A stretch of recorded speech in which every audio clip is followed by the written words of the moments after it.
Welcome student. Animal क्लासिफिकेशनच्या या next लेक्चरमध्ये आपण वेगवेगळे क्लासेस जे व्हर्टिब्रेटाच्या अंडर इन्क्लूड केले जातात त्या क्लासेसचे कॅरेक्टरिस्टिक स्टडी करणार आहोत. सो फर्स्ट क्लास आहे cyclostomata. Cyclostomata first of all या नेमचं मीनिंग बघा. Cyclo means circular and stomata means mouth. So हे जे ऑर्गॅनिझम आहेत सायक्लोस्टोमाटामधले यांचं माउथ सर्क्युलर असतं. Next their mouth is jawless.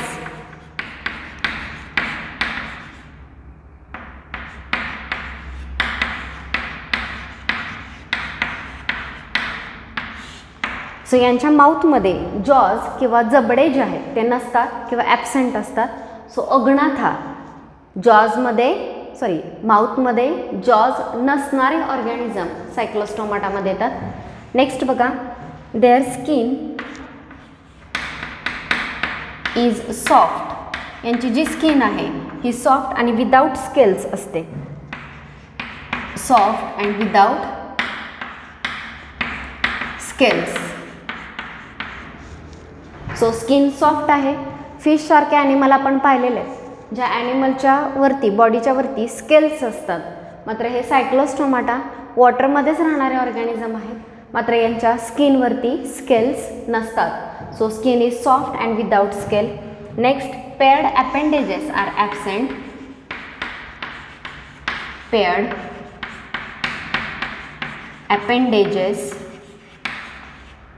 R absent. यांच्याकडे पेअर्ड ॲपेंडेजेस नसतात. नेक्स्ट हे जे ऑर्गॅनिझम आहेत यांच्या माउथमध्ये सकर असतं. सो हे आपण इथंच पाहिलं होतं की जॉलेस माउथ आहे, जबडे नसणारा माउथ आहे. मात्र यांच्या माउथमध्ये सकर्स किंवा चूसक असं म्हटलं जातं. असं एक टोकदार स्ट्रक्चर असतं माउथमध्ये आणि त्याच्या मदतीनं ते दुसऱ्या ॲनिमलचं ब्लड सक करू शकतात. सो सकर्स असतात त्यांच्या माउथमध्ये न्यूट्रियंट सक करण्यासाठी, शोषून घेण्यासाठी. नेक्स्ट बघा, endoskeleton is cartilaginous. Endoskeleton is cartilaginous. यांचं एंडोस्केलेटन जे आहे ते कार्टिलेजचं बनलेलं आहे किंवा कार्टिलॅजिनस आहे. आणि याच्यामध्ये जे ऑर्गॅनिझम असतात हे एक्टो पॅरासाइट ऑर्गॅनिझम आहेत. एंडोस्केलेटन इज कार्टिलॅजिनस म्हणजे बॉडीच्या आतून सपोर्ट करणारं जे स्ट्रक्चर आहे ते कार्टिलेजचं बनलेलं असतं, बोनी नसतं. आणि हे ऑर्गॅनिझम एक्टो पॅरासाइट आहेत म्हणजे बाहेरून न्यूट्रियंट सक करणारे ऑर्गॅनिझम आहेत. Ectoparasite. तुम्हाला दोन टाईपचे पॅरासाइट माहिती आहेत, एंडो पॅरासाइट आणि एक्टो पॅरासाइट. एंडो बॉडीच्या आत राहून न्यूट्रियंट घेतात त्या होस्टपासून आणि जे एक्टो पॅरासाइट असतात ते बॉडीच्या बाहेरून न्यूट्रियंट सक करून घेतात. सो हे ऑर्गॅनिझम एक्टो पॅरासाइट. एक्झाम्पल सांगायचं झालं तर हे सपोज एखादा मोठा फिश आहे तर या फिशच्या बॉडीला बाहेरून हे माउथ स्टिक करतात आणि त्याच्या बॉडीमधला न्यूट्रियंट सक करून घेतात. सो या टाईपने हे एक्टो पॅरासाइट. सो एकदा आपण कॅरेक्टरिस्टिक रिपीट करूया. फर्स्ट सायक्लोस्टोमाटाचं मीनिंग सांगितलं.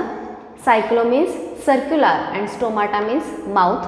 Mouth is jawless. यांच्या माउथमध्ये जबडे नसतात, जॉज नसतात. सर्क्युलर माउथ असतं आणि माउथमध्ये सकर्स असतात ज्याच्या मदतीनं ते बाहेरूनच न्यूट्रियंट ॲब्झॉर्ब करू शकतात. Hence they are ectoparasite. यांची स्किन सॉफ्ट आणि विदाऊट स्केल्स असते, स्केल्स नसतात स्किनमध्ये. Paired appendages are absent. Paired appendages म्हणजे काय तर बॉडीमध्ये पेअर असणारे ॲपेंडेजेस किंवा हात आणि पाय जे आहेत फॉर एक्झाम्पल आपल्याला 2 हात आणि 2 पाय आहेत, ह्यांना म्हणायचं पेअर्ड ॲपेंडेजेस. तसं या ऑर्गॅनिझमना पेअर्ड ॲपेंडेजेस नसतात, अनपेअर्ड असतात. आणि फायनली यांच्याकडे जे एंडोस्केलेटन आहे हे कार्टिलेजचं बनलेलं असतं. याच्यामध्ये जे एक्झाम्पल्स आहेत, एक्झाम्पल बघा. For example petromyzon and मिक्झिन.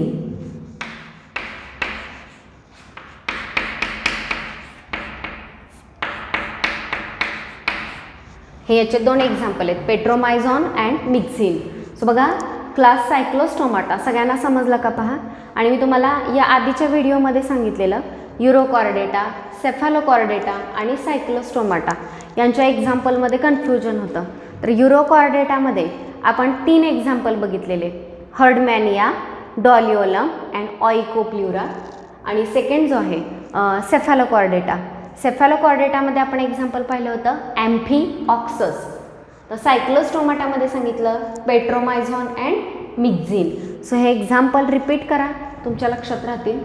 Next class आहे क्लास पायसेस. सो सायक्लोस्टोमाटाचे कॅरेक्टरिस्टिक सगळ्यांनी नोट डाऊन करा. कॅरेक्टरिस्टिक इझी आहेत, फक्त सगळ्या वर्डचं मिनिंग तुम्हाला कळलं पाहिजे. मिनिंग समजलं तर ते लक्षात राहतं. Next class Pisces. पायसेस म्हणजे फिश. फिश जे आहेत ते या क्लासमध्ये इन्क्लूड केलेले. तर हे जे ऑर्गॅनिझम आहेत हे पॉयकिलोथर्मिक ऑर्गॅनिझम आहेत. ओके, पॉयकिलोथर्मिक ऑर्गॅनिझमलाच कोल्ड ब्लडेड ऑर्गॅनिझम असंही म्हटलं जातं. तर कोल्ड ब्लडेड ऑर्गॅनिझम म्हणजे काय, तर यांचं ब्लड कोल्ड असतं असं नाही, तर हे सराउंडिंगचं टेम्परेचर चेंज झालं तर यांच्या बॉडीचं टेम्परेचरसुद्धा चेंज होतं.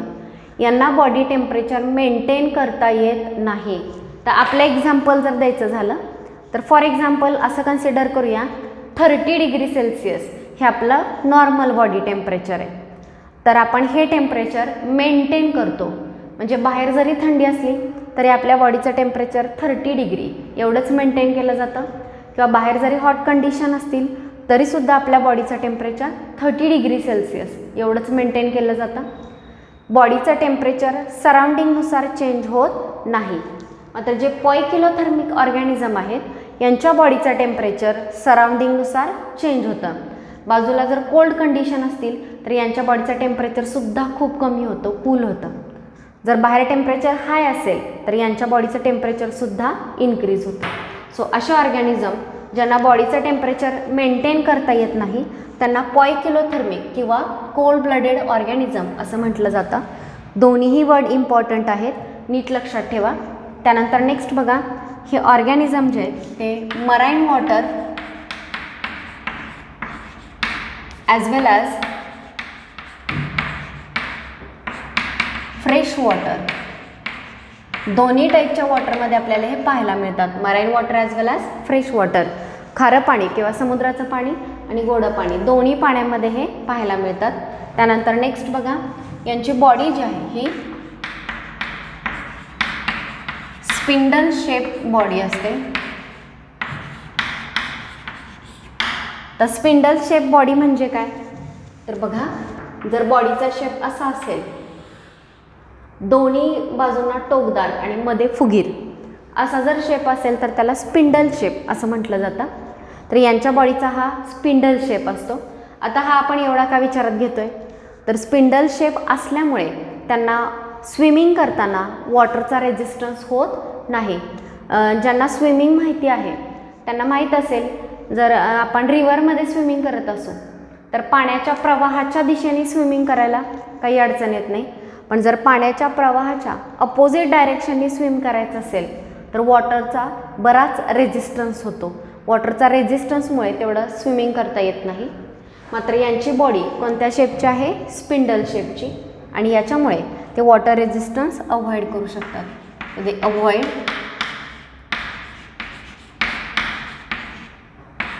अवॉइड वॉटर रेजिस्टन्स, वॉटरचा रेजिस्टन्स अवॉइड करण्यासाठी, कमी करण्यासाठी यांची बॉडी स्पिंडल शेपची असते. यानंतर नेक्स्ट काय दिलेलं आहे बघा, they may have paired or unpaired fins. यांच्याकडे पेअर्ड किंवा अनपेअर्ड फिन्स असतात. फिन्स म्हणजे इथं बाजूला जे मुवमेंटसाठी असणारा जो ऑर्गन आहे याला आपण फिन्स असं म्हणतो. तर दोन्ही बाजूला या टाईपने असतील तर याला म्हणायचं पेअर्ड, आणि एकाच बाजूला असेल आणि इकडे नाही तर असं म्हटलं जातं अनपेअर्ड. सो पेअर्ड किंवा अनपेअर्ड फिन्स असतात जे त्यांना लोकोमोशनसाठी हेल्प करतात किंवा स्विमिंगसाठी हेल्प करतात. आणि यांच्याकडे एक टेल प्रेझेंट आहे, टेल फिन आहे. तर ही जी टेल फिन असते म्हणजे ही शेपटीमध्ये असणारी जी फिन असते, ही फिन त्यांना कशासाठी हेल्प करते, टू चेंज डायरेक्शन किंवा स्टिअरिंग इन शॉर्ट करते. सो स्टिअरिंग जसं आपल्या गाडीचं स्टिअर असतं जे आपल्याला डायरेक्शन चेंज करण्यासाठी हेल्प करतं, त्या पद्धतीनं त्यांची जी टेल आहे ही टेल त्यांना डायरेक्शन चेंज करण्यासाठी हेल्प करते. नेक्स्ट बघा, next exoskeleton is in the form of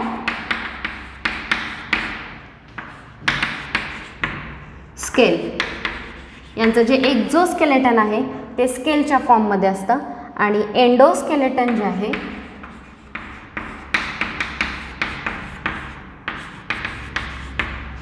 हे एकतर बोनी और कार्टिलॅजिनस.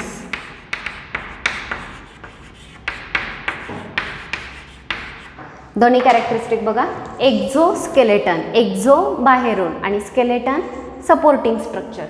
बॉडीला बाहेरून सपोर्ट करणारं स्ट्रक्चर कोणतं असतं, स्केल्स. सो त्यांच्या बॉडीवरती स्केल्स असतात जे त्यांच्या बॉडीला बाहेरून सपोर्ट करत आहेत. So scales it is exoskeleton. आणि एंडोस्केलेटन बॉडीला आतून सपोर्ट करणारं जे स्ट्रक्चर आहे ते एकतर बोन्सपासून बनलेलं असतं किंवा कार्टिलेजपासून बनलेलं असतं. So it is either bony और कार्टिलॅजिनस. नेक्स्ट यांच्याकडे रेस्पिरेशन करण्यासाठी गिल्स असतात. जसं आपल्याकडे नोज आहे, आपण नोजच्या मदतीनं रेस्पिरेशन करतो, त्या पद्धतीनं यांच्याकडे गिल्सच्या मदतीनं रेस्पिरेशन केलं जातं. सो एकदा आपण कॅरेक्टरिस्टिक रिपीट करूया. फर्स्ट, हे ऑर्गॅनिझम पॉयकिलोथर्मिक आहेत म्हणजेच कोल्ड ब्लडेड आहेत. त्याचा अर्थ काय होतो, so they cannot maintain their body temperature. Temperature of their body changes according to surrounding temperature. आजूबाजूच्या टेम्परेचरनुसार यांच्या बॉडीचं टेम्परेचर चेंज होतं. हे ॲनिमल कुठे राहतात, marine water as well as fresh water, दोन्हीही वॉटरमध्ये आपल्याला हे पाहायला मिळतात. यांची बॉडी कोणत्या शेपची आहे, स्पिंडल शेपची. आणि या शेपचा त्यांना फायदा काय होतो, तर वॉटर रेझिस्टन्स कमी करण्यासाठी, मिनिमाइज करण्यासाठी त्याचा त्यांना फायदा होतो. नेक्स्ट यांच्याकडे पेअर्ड किंवा अनपेअर्ड काय आहेत, फिन्स आहेत जे त्यांना स्विमिंगसाठी हेल्प करतात. आणि जी टेल फिन आहे शेपटीमध्ये असणारी ही त्यांना स्टिअरिंगसाठी, स्टिअरिंग डायरेक्शन चेंज करण्यासाठी हेल्प करते. एक्झोस्केलेटन स्केलच्या फॉर्ममध्ये बाहेरून असणारे स्केल्स आणि एंडोस्केलेटन जे आहे ते बोनी किंवा कार्टिलॅजिनस.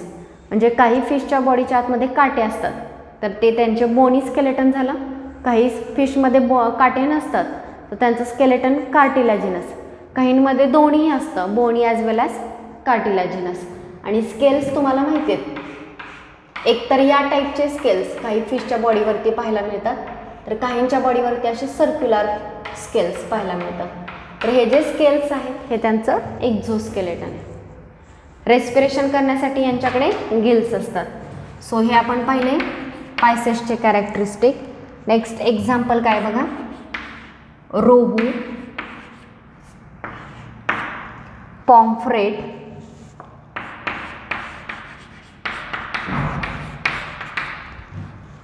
नेक्स्ट आहे शार्क,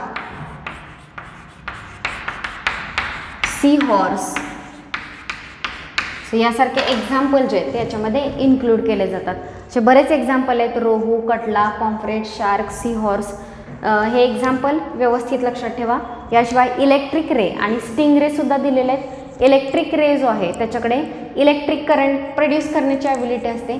सो त्याच्या एनिमीला किल करण्यासाठी तो त्या इलेक्ट्रिक करंटचा यूज करतो. आणि जो स्टिंग रे आहे तो पॉयझनस स्टिंग तयार करतो आणि त्या पॉयझनच्या मदतीनं तो एनिमींना किल करतो. So this is about first 2 classes of vertebrata. Vertebrata आपण 2 सुपर क्लासमध्ये डिवाइड केला, अग्नाथा आणि ग्नाथोस्टोमाटा. अग्नाथाचा एकच क्लास सायक्लोस्टोमाटा. ग्नाथोस्टोमाटाचे 5 क्लासेस आहेत, पायसेस, ॲम्फिबिया, रेप्टिलिया, एव्ज आणि मॅमेलिया. सो त्यातला फर्स्ट पायसेस आपला कंप्लीट झालेला आहे. दोन्ही कॅरेक्टरिस्टिक बोर्डवरती आहेत. माझ्या मते समजायला सोपे आहेत. हे फिश, हे ऑर्गॅनिझम आपण पाहिलेले आहेत, आपल्याला माहिती आहेत. त्यामुळे हे कॅरेक्टरिस्टिक तुमच्या पटकन लक्षात येतील.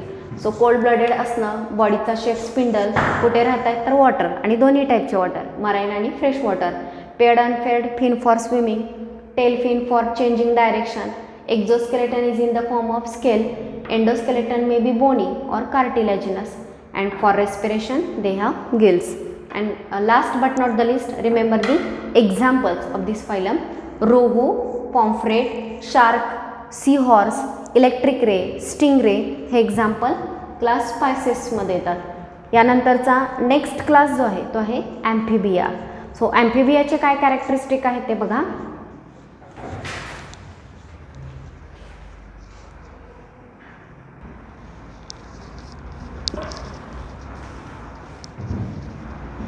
सो नेक्स्ट क्लास आपण पाहतोय ॲम्फिबिया. सो ॲम्फिबियाचे कॅरेक्टरिस्टिक काय आहेत बघा. फर्स्ट मीनिंग बघा. Amphi means both and bios means life. So दोन टाईपचं लाईफ जगणारे ऑर्गॅनिझम आहेत. लँडवरतीही पाहायला मिळतात आणि वॉटरमध्ये सुद्धा पाहायला मिळतात, म्हणून या ऑर्गॅनिझमना ॲम्फिबियन्स असं म्हटलं जातं. So amphi means both and bios means life. दोन टाईपचं लाईफ हे जगतात. मग याच्यामध्ये बघा, सुरुवातीची जी लार्वल स्टेज आहे, ही लार्वल स्टेज स्ट्रिक्टली ॲक्वॅटिक असते. स्ट्रिक्टली ॲक्वॅटिक, आणि ही ॲक्वॅटिक रेस्पिरेशनच परफॉर्म करते.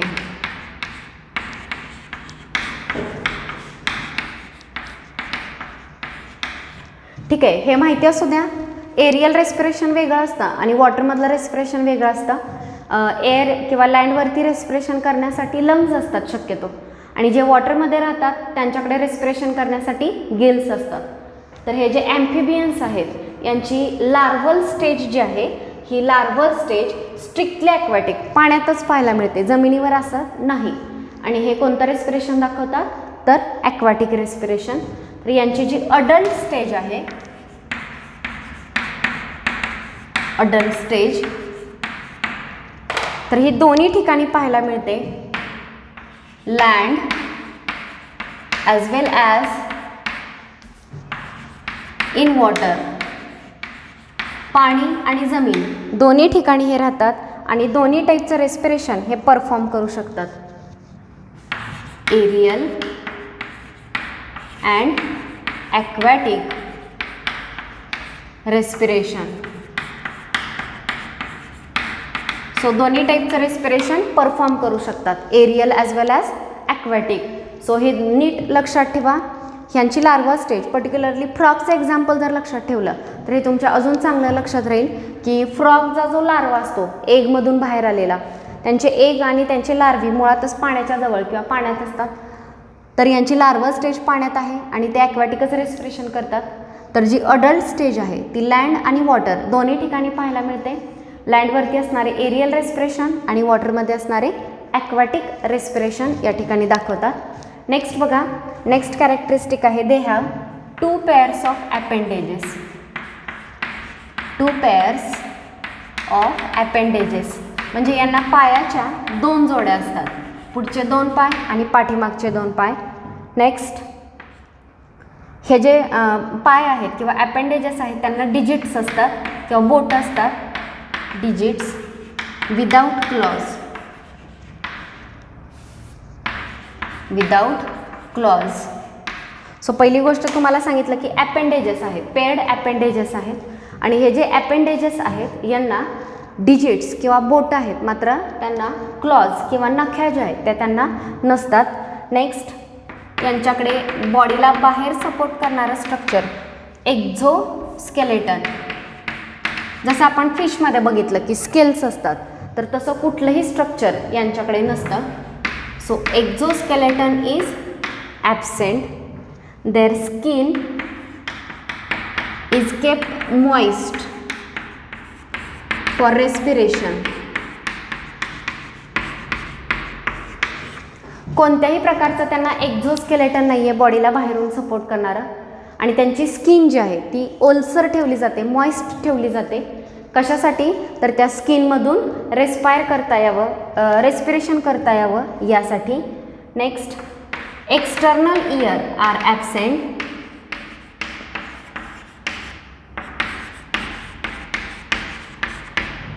टिम्पॅनम is present.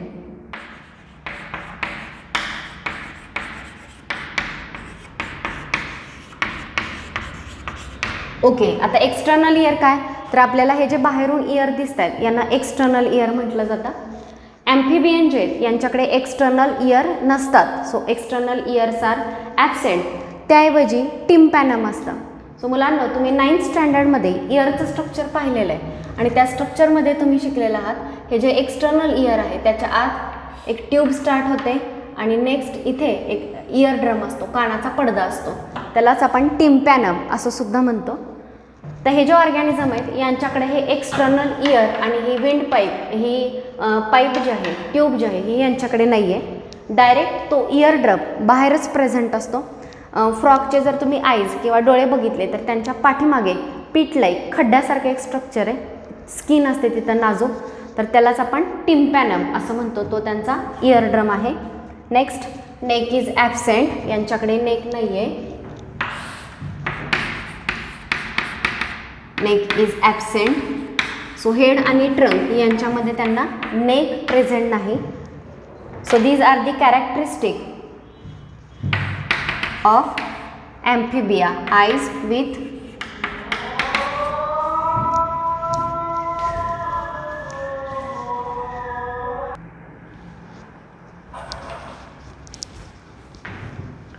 eyes with prominent eyelid. यांचे डोळे जे आहेत या डोळ्यांवरती आयलिड्स प्रेझेंट असतात. सो हे आपण ॲम्फिबियाचे कॅरेक्टरिस्टिक बघितले. First, amphi means both and bios means life. दोन टाईपचं लाईफ जगणारे, ॲक्वॅटिक अँड एरियल किंवा लँडवरती राहणारे. लार्वल स्टेज यांची स्ट्रिक्टली ॲक्वॅटिक असते आणि ॲक्वॅटिक रेस्पिरेशन दाखवते.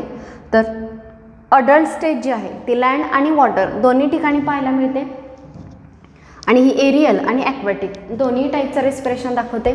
Next, 2 pairs of appendages. पायाच्या 2 जोड्या आहेत. या पायांना डिजिट्स असतात पण ह्या डिजिट्सना क्लॉज नसतात. विदाऊट क्लॉज, नख्या नसतात. यांच्या स्किनवरती एक्झोस्केलेटन किंवा स्केल जे आहेत ते नसतात. So exoskeleton is absent. त्यांची स्किन जी आहे ती मॉइस्ट असते रेस्पिरेशन करण्यासाठी. आणि यांचे एक्सटर्नल इयर जे आहेत यांच्याकडे नाही आहे. त्याऐवजी डायरेक्ट टिम्पॅनम किंवा इयर ड्रम प्रेझेंट आहे. मी तुम्हाला एक्सप्लेन केलं, हे बाहेरून दिसणारा इयर पिना आणि त्यानंतर असणारी ही ट्यूब, ह्या दोन्हींना एकत्रितपणे एक्सटर्नल इयर म्हणतात. आणि यानंतर असतो इयर ड्रम किंवा टिम्पॅनम. आपल्या इयरमध्ये असं स्ट्रक्चर असतं. मात्र ॲम्फिबियन्समध्ये हे दोन्ही पार्ट नाही आहेत. डायरेक्ट टिम्पॅनम असतो जो बाहेरच डोळ्यांच्या पाठीमागच्या बाजूला पाहायला मिळतो. नेक्स्ट, यांच्याकडे नेक नाही आहे. हेड आणि ट्रंकच्यामध्ये आपण फ्रॉगला नेक पाहिलेलं नाही किंवा त्यांच्याकडे नेक नसते. सो त्यांना डायरेक्शन चेंज करता येत नाही. आणि आईज जे आहेत हे असतात विथ प्रॉमिनंट आयलिड. त्या डोळ्यांवरती प्रॉमिनंट आयलिड जे आहेत ते प्रेझेंट असतात. आणि याचे एक्झाम्पल्स जे दिलेले आहेत याच्यामध्ये फर्स्ट एक्झाम्पल आहे फ्रॉग, जे सगळ्यांना वेल नोन आहे. नेक्स्ट आहे टोड आणि नेक्स्ट सॅलमँडर.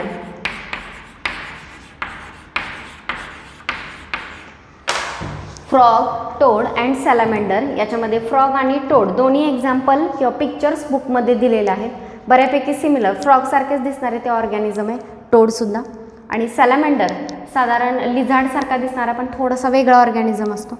सो फ्रॉग, टोड आणि सॅलमँडर हे 3 ऑर्गॅनिझम क्लास ॲम्फिबियामध्ये इन्क्लूड केलेले आहेत. सो आज आपण 3 क्लास कंप्लीट केले. सायक्लोस्टोमाटा, नेक्स्ट पायसेस आणि थर्ड ॲम्फिबिया.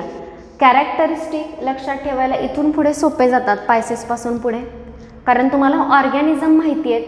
कॅरेक्टरिस्टिकमधले काही वर्ड जे तुम्हाला टफ वाटतील ते वर्ड तुम्ही क्लिअर केले तर हे कॅरेक्टरिस्टिक लगेच लक्षात राहतात. आणि एक्झाम्पल्ससुद्धा बऱ्यापैकी आपल्याला माहिती असतात त्यामुळे लक्षात राहतात. सो आजच्या लेक्चरमध्ये आपण इथेच थांबतो आहे. रिमेनिंग जे 3 क्लासेस आहेत ते आपण नेक्स्ट व्हिडिओमध्ये स्टडी करणार आहोत. So thank you.